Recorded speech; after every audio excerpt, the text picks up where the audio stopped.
Did you think you're coming with us? I'm going with my family. I don't want a stranger tagging along with us. Besides, my husband is disabled and is nothing but a burden now.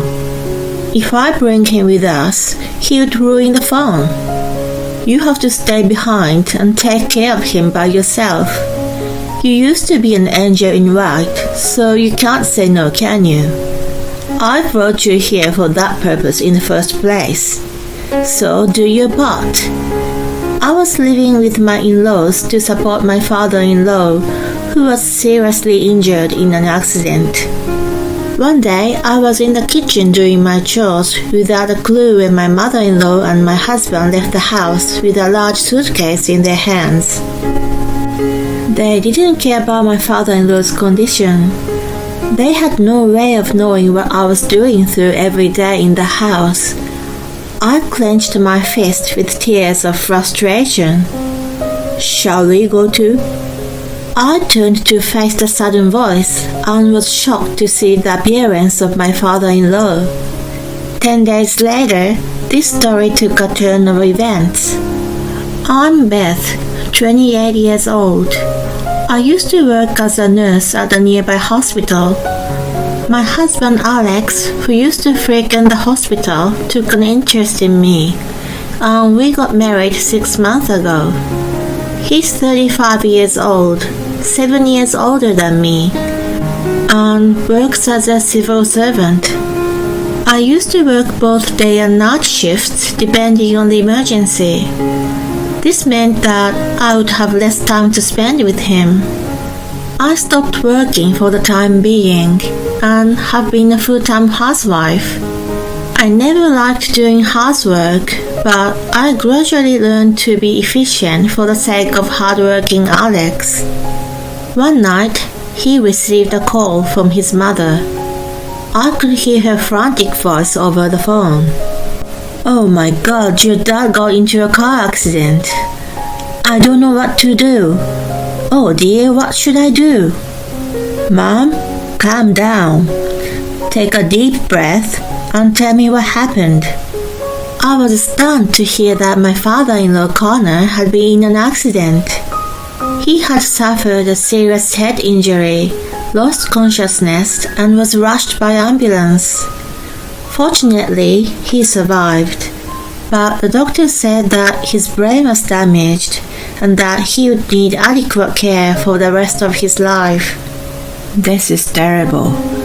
Beth, will you move in with my parents? My mom wouldn't be able to do it all by herself. It will be a relief to have someone with experience.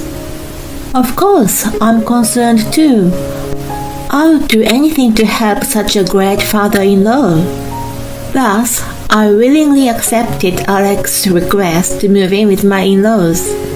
The next day, I started a new life living with the four of us. However, it was the beginning of hell for me. At first, my mother-in-law Elle welcomed me with smiles and open arms. Within 3 days, she gave up on housework, and I found myself doing everything. Beth, you are a full-time housewife, right? Then there's no reason for me to do the housework. Connor can't move or talk, so you look after him well. You were taking care of your patients before, so it's an easy task for you, right? She always took the easy way out and forced me to do things she didn't want to do. My in-laws' house was a big 5-bedroom mansion. It took me hours just to do the usual cleaning. On top of that, I had to do the laundry, cook meals, and take care of Connor. I was exhausted every day. Even so, I did everything without relying on Elle, but she never once thanked me. On the contrary, she enjoyed criticizing my efforts. Beth, you're not washing the clothes in the right way.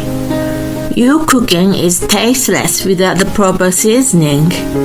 How can you call yourself a full-time housewife? I'm sorry, but I do everything by myself.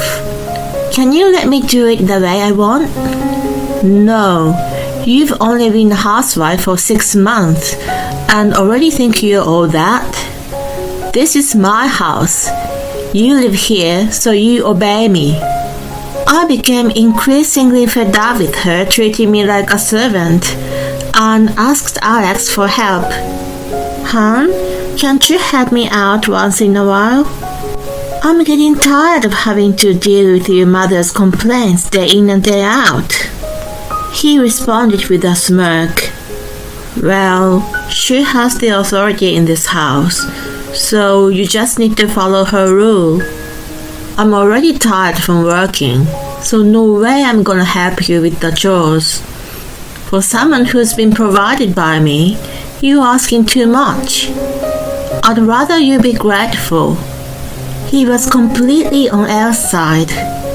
While enduring such a situation, I tried my best to help Connor recover every day. 6 months after we started living together, he got better to the point he could walk. How wonderful to see you walking. I praised his efforts in tears, partly because I had been rewarded for all the care I had given him. However, he was still unable to speak properly and remained mute in response to me. He was not able to eat well and still suffered from the after effects of the accident. Still, I held his hand tightly and kept telling him it's gonna be alright. The next morning, as I was preparing breakfast, I heard Elle and Alex talking in the living room. It's our first trip to Paris. I can't believe I get to enjoy my first trip abroad with you. I'm so excited. Me too. I'm honored to be able to take you there. Let's forget our stress and enjoy it to the fullest. Apparently, they had been planning the trip for several days without telling me and Connor. When I overheard that, they would be leaving soon, I rushed to the living room. What on earth are you talking about? A trip to Paris? Oh, you heard us. We are going for a little getaway together. Do you have a problem? I guess not. I thought it was nice that they were taking a trip together, but what bothered me was that they kept this a secret from me. Isn't it too abrupt that you're leaving today? Why didn't you tell me in advance? I've always wanted to visit Paris.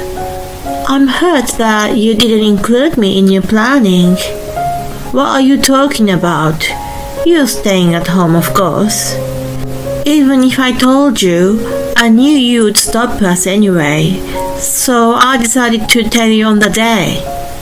And I don't want to bring my disabled husband with me. I don't want the hassle for sure. You're a housewife who can't even do the job properly. Why don't you be useful at least for a change? I'm just glad to get away from Connor. Seeing my bewildered face, Elle smiled triumphantly and kept speaking ill of him. She never even tried to get involved with his care anyway. Mom, it's time to go. Oh yes, we are leaving now. We'll be away for about 10 days, so make sure you take care of the house and take good care of Connor's dementia. I guess he's only going to get worse. I couldn't help but gasp at her insolent attitude toward her own husband. How could you say such a terrible thing? Shouldn't you wish for him to get better as a wife? Your husband is in such a condition, and you two are carelessly going away. What is wrong with you? Please cancel it now. I wanted to stop them from leaving with physical force if I could. What are you talking about? We've been looking forward to this trip, and you are trying to ruin our mood. It's been planned for a long time, and we've already booked the plane tickets. I even managed to get a paid leave amidst the busy schedule, so I'm going to make the most of these 10 days. I've been providing for you. You have no right to stop us. That's right. Connor isn't getting any better anyway. Nothing will change even if we stay with him. We're going to be late, so this conversation's over. Once again, take care of the house. The pressure from the two of them was indeed too much for me, and I was at a loss for words. They quickly ran out without saying bye to Connor, but leaving me with orders. Not only Elle, but also Alex had abandoned me. I wanted to start wailing on the spot, but I could not show my tears in front of Connor. I brought breakfast to him with a smile, as if nothing had happened. The moment I put the tray on the bedside table, "Are those two gone already?" To my surprise, he was able to talk. He even stood up from the bed without a problem. What are you doing? You can speak? They've already left. I replied in amazement. Then we are leaving too. He quickly got ready and walked out of the room. 10 days had passed since Elle and Alex left home. Suddenly, they were speechless. The house, which was supposed to be there, had been turned into a flat land. Both of them panicked at the shocking sight. Alex called me in frenzy. "Oh my God, what the hell happened? The house is gone. Welcome back. We got rid of the house. Also, your father and I have decided to divorce you guys. Our attorney will call you later." They cursed me for this unexpected turn of events. "There's no way you can do such a selfish thing. You're not even the owner of the house." "She's right. You better explain yourself." I brushed it off saying, "I'll let Connor take over now." I handed the phone to him, who was standing nearby. "You two, listen to me very carefully." They were stunned to hear him speak in such a clear voice. What really happened was that he had regained his speech about 3 months after the car accident. He had kept it a secret from us all and had been receiving treatment and rehabilitation at another hospital run by his acquaintance. With his amazing recovery, he was able to speak as normal, and the after effects of the accident had disappeared. I had often witnessed him wandering about the house, but that was only a pretense of dementia. He was actually going to a hospital or to see his legal advisor. He was the only son of an affluent family and had been managing his vast wealth alone since his parents died when he was young. On the day Elle and Alex departed for Paris, I followed him to his attorney's office. He decided to move into a luxury senior apartment with nursing care, which was affiliated with the hospital I used to work at. As a token of appreciation, he offered me a sum of money for my immediate living expenses and a residence in one of his apartment buildings. After that, he sold his house to a real estate company. We both packed up and moved into our new homes. Connor had seen more than enough of Elle and Alex's nasty nature over the past few months. He was disgusted and demanded a divorce from Elle and declared to cut ties with both of them. "How can you abandon your own son?" Alex was furious, but Connor calmly confessed, "Actually, you and I are not related by blood." Alex was speechless. Connor explained to him everything that had happened. Alex was brought to the family when he was still a newborn. Elle and Connor had kept it a secret all this time. When Connor's best friend suddenly passed away, leaving his pregnant wife without much means to live, Connor pitied and took her in. Their marriage was out of the norm, but they were happy living together as a family of 3. However, Elle and Alex took advantage of the fact that Connor had become bedridden.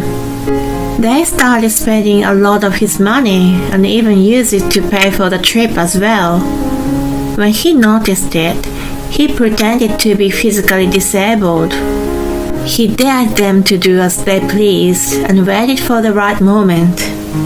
Having grown sick of them, he decided to sell the mansion. He also donated most of his wealth to a foundation for orphaned children. He had already asked the attorney to take care of the necessary procedures. I was amazed by the fact that something on such a big scale had been done so quietly. He told them that the rest would be discussed through his attorney and handed me the phone. Elle and Alex flipped out and begged me to do something about it, but I had no sympathy for them. Too bad. I've been told I'm useless except as a caregiver. I hung up the phone on them. Connor and I received numerous calls from them every day. I picked up once and told them, "I've left everything in the hands of my lawyer, so don't call me again." I blocked their calls after that. Not only did they lose their place of residence, but they faced divorce proceedings. They were also shocked to find out that most of the property was donated to a foundation, and there would be no distribution of their inheritance.